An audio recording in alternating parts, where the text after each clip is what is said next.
Naive, as we were reporting, the US official said that Russia warned the CIA about the bombing suspect. What happened? Well, we'll be now as Congressman Adam Schiff, member of the House Select Committee on Intelligence.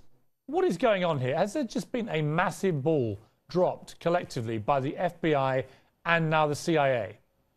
Piers, I don't think people should leap to that conclusion, both because I don't think we've seen the evidence that that's in fact what happened, and because the investigation is still very early.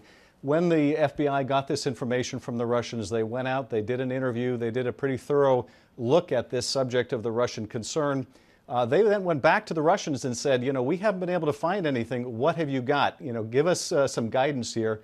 The Russians didn't respond. They went back to them actually a couple more times and got no further information from the Russians.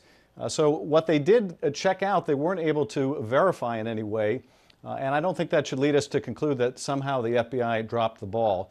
Also, these claims that there were multiple requests by the Russian government to multiple agencies. From what I gather, there were only 2 requests, and if they were not identical, they were nearly identical. So I think people should avoid this rush to judgment of a bureau that, frankly, has been doing spectacular work in the investigation since the event. And I haven't seen an indication yet that they failed to do the work they should have before the event. Senators McCain and Ayotte are requesting that the Homeland Security hold a hearing as soon as possible into this, and it would certainly seem to me there are plenty of grounds to at the very least have an inquiry, isn't it?